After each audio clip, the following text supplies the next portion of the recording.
9-race card coming your way from Hollywoodbets Kenilworth just 48 hours after the Legal Eagle Stakes. It's a great pleasure to be with you yet again to take you through this program. No racing in Cape Town for a week after this, so we'll get our fix, we'll get our fill, and hopefully steer you in the right direction. Champion season is underway. What a start it was at Hollywoodbets Greyville. Let's hope that things continue over the coming months on the good note that we got off to, and obviously Sunday was great as well. Don't forget Hollywoodbets Durban July tickets. Those are out for those that are making their way to Durban or in Durban or thinking about it, might do it. I suggest you make a play because we saw a lot of clues over the weekend, and now there'll be a lot more opinions out there. July fever has well and truly bitten, so book your place. Get involved as soon as you can though. Don't dilly-dally for too long, so I know a lot of the venues are sold out. Obviously Hollywoodbets Greyville has a lot of facilities, so there'll still be one or two that you might be able to squeeze your way into, but please be part of it. You know the atmosphere, you know the vibe, you know the history, the heritage, the tradition that goes with Africa's greatest horse race, and hopefully we'll see you there. Hopefully we'll see you at Hollywoodbets Kenilworth on Tuesday as well. Let's go through it all. Race number 1 is not part of the exotics. It's the Hollywoodbets Kenilworth welcomes you. Maiden juvenile plate over 1,000 meters. This is pre-recorded, so no betting available at the time of recording, and also at the time of recording there are no scratchings to tell you about. First race on the card, 25 past 12. I think there are quite a few in here with chances. I think there's quite a bit of form to work with. The All the Rage form line comes under the spotlight quite interestingly,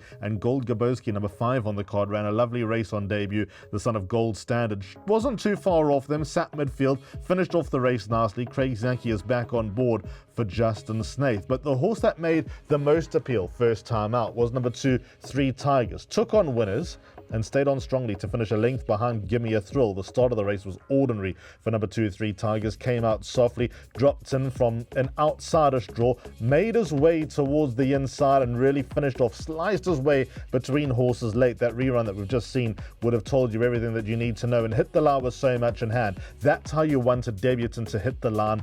First time out, good experience, learn a lot about it, and 22 days later, surely the cobwebs and the inexperience would be a little bit less of a worry. Andrew Fortune takes it out for Michelle Ricks and Harold Crawford. I think he's a good starting point in race number 1. Number 3, Churchillian, the full brother to Master Archie, first run over 1,000 meters. Master Archie, computer form sprint winner over 1,000 meters. There's got to be something to look at there with number 3, Churchillian, and also got number 8, the Roaring Rock, who's got a lot of scope to improve, but does he have enough to improve to be effective and certainly turn the form around with number 5, Gold Gabowski? I don't think so, but I think he'll run a better race all the same. So in the opener on the card, I think it's a pretty easy angle to look at. Box swingers numbers 2 and 5, 3 Tigers and Gold Gabowski.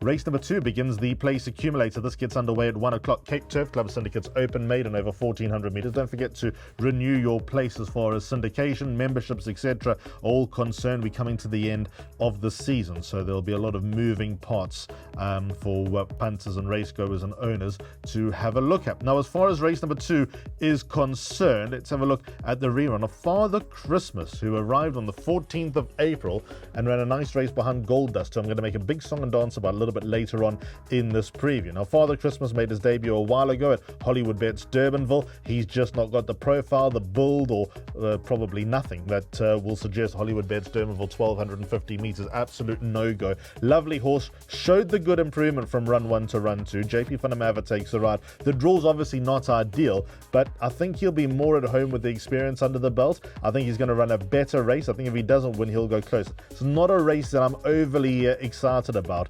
to be honest. So I think his improving profile is likely to carry him into close to a winning position.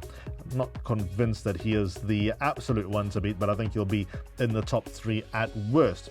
What about Signor Dante, number 8? What about number 9, Ocean Sky? I think both of those have claims. Funny enough, they did heated when they met on the 16th of April. They were both beaten, let's call it 4 lengths, by Green Planet. Ocean Sky on debut, the half-brother to Royal Victory. No real luck in running. Plotted a wide path around Hollywoodbets Durbanville. Did well to finish second behind Dawn's Early Light. Second start, also drawn towards the outside down the straight. I thought it was a fair run behind Green Planet. And then number 8, Signor Dante, has that scope to improve. Louis Otwa takes the ride. All of them carry 61 kilos. Therefore, all of them give weight away. So that's something to think about. But I think with the improvement factor, with the way that they low mileage, I think they're going to kick on and going to get involved in the opening leg of the bipod. Speaking of a bipod, I've tipped one up. 8, 9, and 10 in the first leg. Those three horses being the main protagonists. No bankers, by the way, in this bipod. By 5 and 9, by 6 and 8, by 5 and 9 again, by 1, 2 and 9, by 5, 7 and 10 to round off the bipod.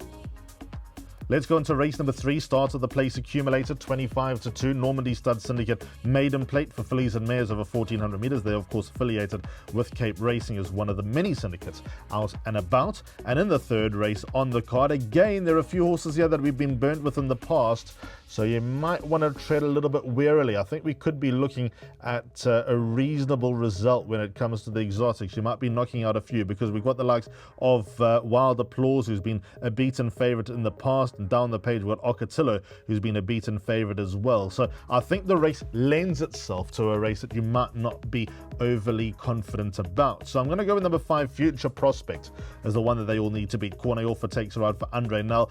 If the Gimme a Thrill form is done justice in race number 1 by 3 Tigers, that'll enhance all sorts of confidence with number 5, Future Prospect. It was an un-Andre Nel-like debut from this daughter of Futura, because you consider a lot of them come out eager, they're keen, they fit, they get into the race early, they show a lot of pace.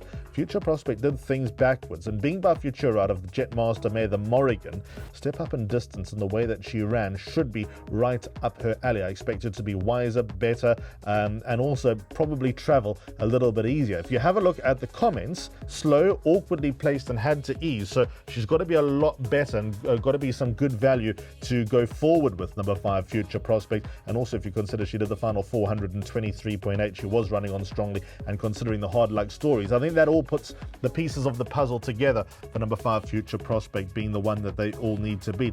Ocotillo, very stiff last time, pulled, was absolutely no assistance, got a deep draw yet again. Eric Sand must be wondering what he's done wrong to the draw gods, but ignore the last run. Penultimate start to Clainsy came out and won again. She's got something about her, number 9, Ocotillo. I'm convinced she'll win soon, but I think the improvement factor with Future Prospect will give her the edge. I think Crawford's run, number 10, Supreme Fates, is another horse that's worth watching, because Give Me Everything, since that maiden win on the 15th of January, has gone on and done everything that she's needed to. So I think that's got to point her into some sort of direction. Number 1, Wild Applause, running out of patience, but worth a few more chances. She was stiff last time, she lost ground at the start. But with the improvement factor, I think number 5, Future Prospect, is the horse to beat in race number 3.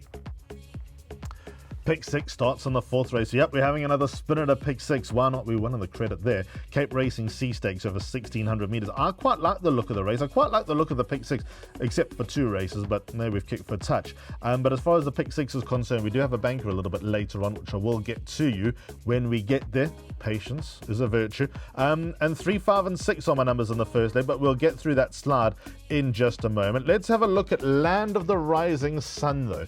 Number 6 on the card. Richard Ferree is on board for Justin Snaith. A fluent, ready maiden win last time when beating Noble Hero, but let's call it 4 lengths.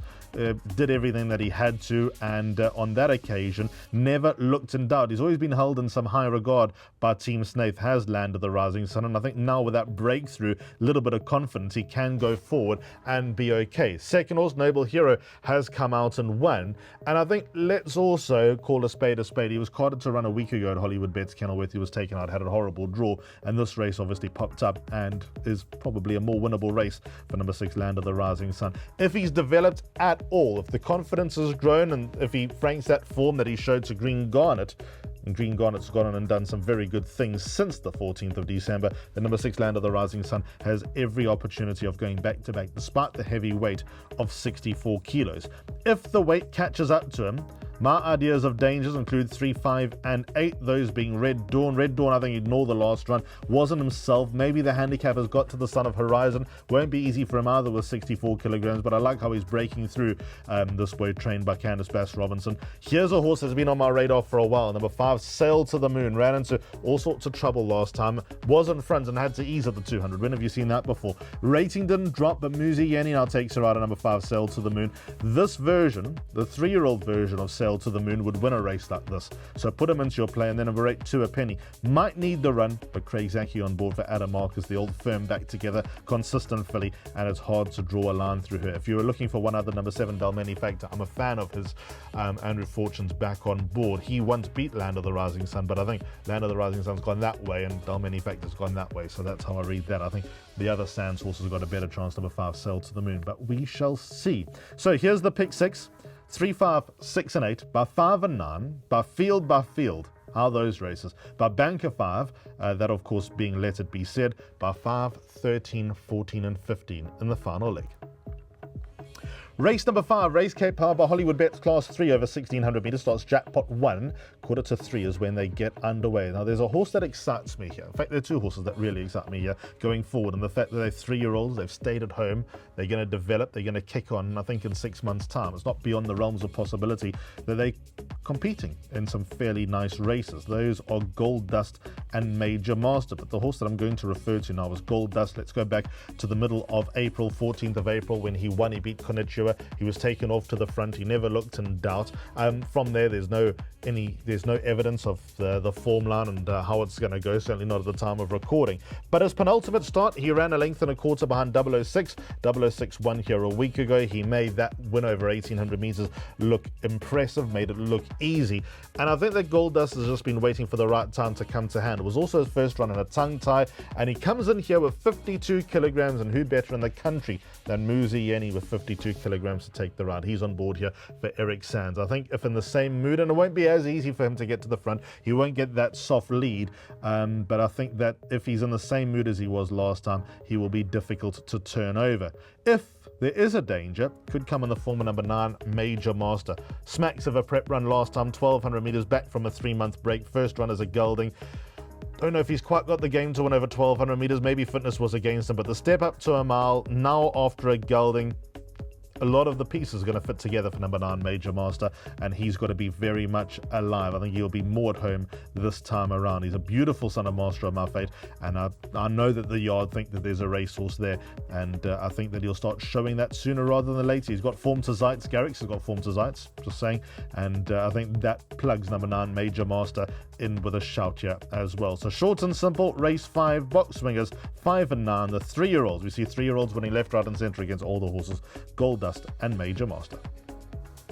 Right, race number 6, the Jazz Syndicate D Stakes over 1600 metres, started jackpot 2, 3 is off time. A swirl of a race. This and the next are all over the place. Golden Angel's the horse that I'm gravitating towards with no real degree of conviction here. Craig Zaki's up for Glenn Cotson. Craig actually won the maiden on this filly when beating Tuscan Romance. Tuscan Romance is stuck in the maidens. She's got form to My Sensation, Beware the Bomb, Sail of the Seas, all horses that are running in group races. And here's Golden Angel still stuck off for 73, looking for his second career win.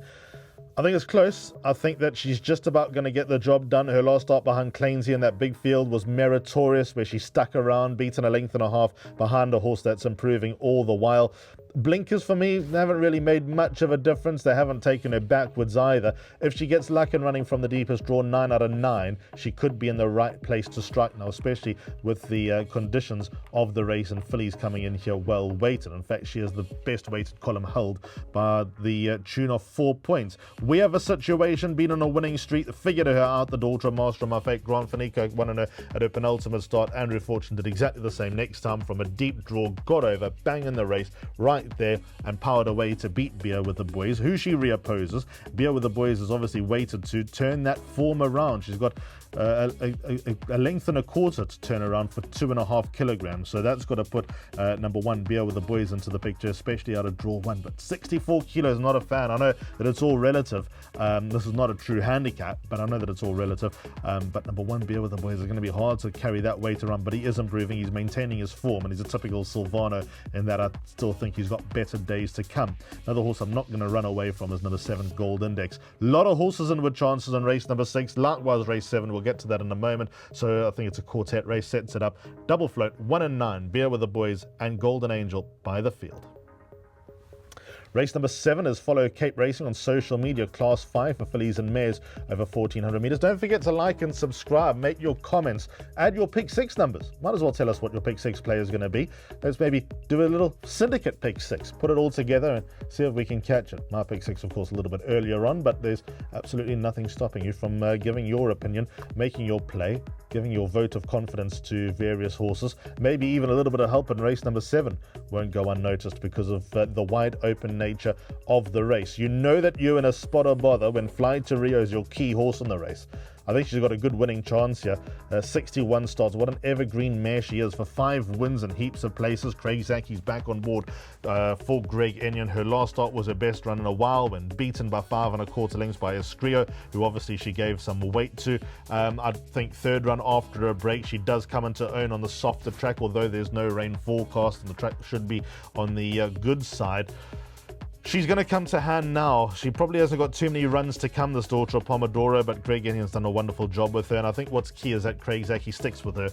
There's got to be something there. She comes in here a fit horse, clearly a happy horse with how she's been performing of late, and I just think that it's hard to knock her. I think that she's got an opportunity here of getting another win under the belt. Number 1, Dream Searcher, Craig Bantam on board. It's amazing how Bantam gets the most out of this daughter of Erupt. You've got to produce her at the perfect time, and if she gets galvanized at the right time and lifts at the right time, then she's going to be some sort of player. They're all players here. 7, St. Bridget definitely deserves a mention. 9, Black Path, no form withdrawals, this poor daughter of Path Fork. She's out of that Cliffscape run, back around the turn. Peter Wrench trains. And number 10, Beach Queen. If she knew who her mother was and who she was related to, and sadly she won't understand if you told her, she had run a huge race, being by giving me the green light out of Beach Beauty. But she's got some pretty mediocre form, and she's got a rough draw to contend with, although she had that last time and ran her career best under Muzi Yeni. And on that run, Beach Queen finished in front of Black Path, Hang Out the Stars, Veronique, Fly to Rio and Miss New York, and should have the measure of them. But I think Fly to Rio just needed that run that day, and with a better draw this time around,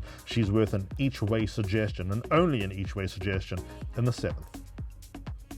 Race 8, race of the day, perfectly placed A stakes over 1400 meters. We've got the former Grade 1 winner, Bavarian Beauty, in the race, the only Grade 1 winner in the race. And we've got some golden oldies, some favourites of various yards, Seeking the Stars and Vaughan Marshall. We've got Silver Falcon and Justin Snaith, Sugar Mountain and Candice Bass Robinson. I mean, they are all stable stars in their own rights. But we've got the young, fresh legs of number 5, Let It Be Said, back over 1400 meters. I like him a lot. Richard Faree's down to 54 kilograms. You can tell I'm quite excited. I thought the last run behind Garrix was full of merit in the Variety Club Mile. His style of racing is very interesting, because I don't think he's the easiest horse to read in as far as how he's going to go. Hollywoodbets Dermaville, you can't do that every day. Ripped off to the front, stayed on to beat Fatal Gem, but the change of tactics last time, Muzi got him just to drop in. He pulled a little bit, but I think that's going to be the nature of the beast if you're going to ride him one way and then a few weeks later go and do something else. He really wanted to gas and oil, but Muzi got him in behind the pack, and he stayed on very well behind a 3-year-old colt, one of the many that excite me around the country in the form of Garrix. I think the drop in distance, Richard Faree at 54 kilograms, fresh legs, taking on all these horses that I love so much, especially Sugar Mountain. I'm an absolute sucker for the son of Silvana, and I think that he'll always run a big race and give you his heart and soul. But I can't look past this horse, number 5, Let It Be Said. I think the case is there. Yes, he got penalised for being a loser last time. I'm never a fan of that. But for me, he's every inch of a horse that's going to come into his own in the next 6 months. And I think when these horses have kind of had their dash during the winter, Let It Be Said, we'll be climbing the ladder to where all these horses have been, the likes of Seeking the Stars and Sugar Mountain and 1 or 2 others as well. So put him up as a win bet in race number 8. Hard to beat. Race 8, number 5, Let It Be Said. The 9th and last race off at 5:10, Hollywoodbets Bright Future Class 4. They go 1200 meters. They'll be thundering down the straight here. Lots of form to work with, lots and with chances here, and I think that it's going to be wide open. But I think that there's a lot to work with here as far as Jet Force is concerned. Just had the 2 starts under the belt. Now, it's one thing to win on debut, and the form line's not worked out to be any great shakes. He beat Tripping Thunder by 3 parts of a length, came from well off the pace, and actually blew them away in good style. But to back that up, second time out, catch the eye, finish off the race with a lot in hand, beaten less than a length by Paratrooper in a similar type of level, got to be all right, number 13, Jet Force. Mornay Vinard takes her out for Des McLaughlin. You'd probably like to see him travel a little bit closer to the pace, but he's got a turn of foot that is going to be quite a force with going forward. Yes, he's taking on those grizzled veterans. Second run after a break should be fitter, better and wiser with the run under the belt. But I think that we're working towards a pretty useful horse here in the form of number 13, Jet Force. So I'm going to tip him on top. If he does come unstuck, then there are a whole lot of horses who've got to come into the picture. Obviously, my pick six numbers, which I revealed earlier on, had 5 Circumbendibus, 14 Piroshka, and 15 King's Quest in there. Circumbendibus was unlucky last time, had an outside draw, ran into a little bit of traffic as well. I think Jet Force ran the finish out of Circumbendibus, but I think that there's a win just around the corner. I think the £1 drop is not going to hurt his chances, number 5 Circumbendibus, and I think that he's more than capable of getting into the top 4. We got Piroshka, whose rating continues to drop. He wasn't far off some hot sprinters just a couple of years ago in the Kaya Stables Diadem Stakes. Hasn't won in nearly 1,000 days. He's not a horse I'm going to take lightly. I think 15 King's Quest has got wins to come as well. Might have just needed that last run. I know that I'm gravitating towards horses towards the outside, and we've seen outside numbers not necessarily be too effective of late, but by the time this race runs, you'll know your fate when it comes to 13, 14 and 15, so just bear that in mind. But I think King's Quest is definitely a horse that is interesting working forward. I think chasing the Rainbow, the horse that beat him last time, has got some wins to come. So a lot in here that deserve a lot of respect. They're all also banging the tune of number 12, Crowned Hornbill, lovely big son of Rafif. Probably got a lot more to come as well, considering he was off for 3 months going into his last run. So there's another horse that's got to be a chance. And Gavin Lorena rides number 10, Escarpment, as well for Pete Buerta, and that's going to be a popular choice for quite a few on course. But Quartet, definitely the way to go in the last race. Let's go double float, 5 and 13 by the field. Can Circumbendibus and Jet Force get into the top 4 and something at a big price boost that Quartet dividend? So that's how I see the 9-race card at Hollywoodbets Kenilworth on the Tuesday. It should be a lot of fun. Always is. Any race meeting is a lot of fun. Lot to work with going forward. Obviously, we've got the World Sports Betting 1900 coming up at Hollywoodbets Greyville this weekend. That'll be the second stop. And over the last couple of years with Winchester Mansion and Oriental Charm, an important stop into the Hollywoodbets Durban July. So let's see how that all transpires, because that could be the key race when judging the younger horses and the older horses going into the Hollywoodbets Durban July. Anyway, that's a wrap for a week as far as Cape Racing is concerned. We'll be back here on Tuesday the 13th of May. But until then, bat lots of winners and come and say hello on Tuesday, as I always tell you to do. Till next time, goodbye.